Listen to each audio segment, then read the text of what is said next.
अपने वक्त का सबसे बड़ा आबिद बरसीसा, जो इबादत की मिसाल था, कैसे एक औरत के फितना में आकर जिना, कत्ल और फिर कुफ्र तक पहुंच गया।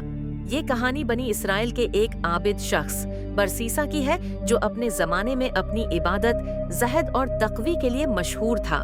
लोग दूर दूर से उससे मशूरा लेने आते, इसकी दुआ पर ईमान रखते और उसे अल्लाह का करीबी बंदा समझते थे। बरसीसा ने दुनिया की हर लज्जत से कुनारा कशी अख्तियार की थी। न बाजारों में जाता, न ख़वातीन के करीब होता, न किसी दुनियावी तफरीह में वक्त ज़ाये करता। इसका ज्यादा वक्त खानकाह या इबादत गाह में गुजरता। शैतान के लिए ये बात नाकाबिल बर्दाश्त थी कि एक इंसान इतनी इबादत के बावजूद इसके कब्जे से बाहर है। शैतान ने सोचा, अगर मैं आम लोगों को गमराह कर दूं तो कोई बड़ी बात नहीं, लेकिन अगर मैं उस बड़े आबिद को गमराह कर दूं तो ये मेरी सबसे बड़ी फतह होगी। एक दिन शहर के कुछ भाई अपनी बहन को इलाज या सफर के लिए ले जा रहे थे। वो चाहते थे कि कोई अमीन और परहेजगार शख्स उनकी बहन की हिफाजत करे। लोग मशूरा देने लगे कि बरसीसा से बेहतर कोई नहीं, वो बहुत परहेजगार और अमानतदार है। शुरू में बरसीसा ने सख्ती से इनकार किया। उसने कहा, मैं फितना से डरता हूँ, मैं किसी औरत की हिफाजत की जिम्मेदारी नहीं ले सकता। लेकिन शैतान ने उसे वसूसा देना शुरू किया, तुम अल्लाह के वली हो, तुम्हें किस बात का खौफ? अगर तुम मदद न करो तो लोग तुम्हें नेक नहीं कहेंगे। आखिरकार बरसीसा ने सोचा कि वो सिर्फ इंसानियत की खिदमत कर रहा है और हाँ कह दिया। शुरू में बरसीसा ने औरत को अलहदा रखा, खाना देकर दूर से वापस चला जाता।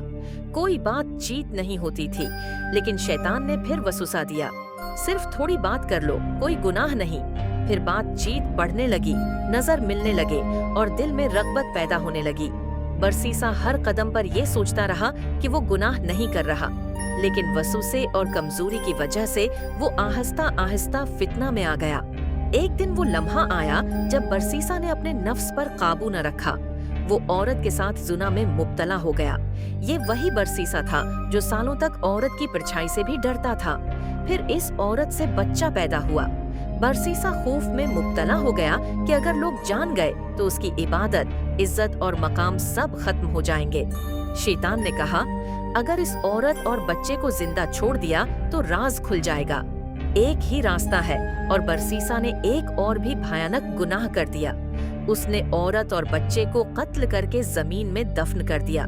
कुछ जब बरसीसा को फांसी देने के लिए ले जाया गया तो शैतान इंसानी शक्ल में आया और कहा, मैंने तुम्हें उन सब मुसीबतों में डाला है, अगर तुम मेरी बात मान लो और मुझे सजदा कर लो तो मैं तुम्हें बचा दूंगा। बरसीसा ने आखिरी लम्हे में शैतान के वसूसे में आकर सजदा कर दिया। शैतान ने कहा, मैं तुमसे बेजार हूँ, मुझे अल्लाह से डर लगता है। यूं बरसीसा दुनिया और आखिरत दोनों में बर्बाद हो गया। इबादत के साथ इखलास जरूरी है। सिर्फ इबादत करना काफी नहीं, आजिज़ी और अल्लाह का खौफ सबसे अहम है। गुनाह आहिस्ता आहिस्ता इंसान को अपनी गिरफ्त में ले लेता है। छोटे कदम आहिस्ता आहिस्ता बड़ी तबाही तक पहुंचाते हैं। शैतान इंसान का सबसे बड़ा दुश्मन है। वो हमेशा धोखा देता है और आखिर वक्त तक फितना डाल सकता है। अल्लाह की पनाह और इस्तिकामत के बगैर कोई भी महफूज नहीं। बरसीसा की कहानी बताती है कि इंसान चाहे कितना भी इबादत गुजार क्यों न हो, अगर आजिज़ी और इस्तिकामत न हो तो वो भी गमराह हो सकता है। राज और दुनियावी गुरूर नुकसानदेह है। गुरूर, अपनी ताकत पर भरोसा और दुनियावी फितनों की तरफ तौजा इंसान को बर्बाद कर सकती है। बरसीसा की कहानी एक अबरतनाक सबक है।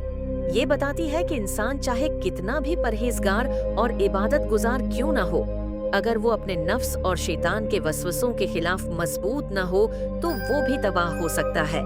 ये किस्सा हमें अल्लाह की पनाह तलब करने, आजिज़ी अख्तियार करने और हर वक्त अपने दिल और दिमाग पर काबू रखने की नसीहत करता है।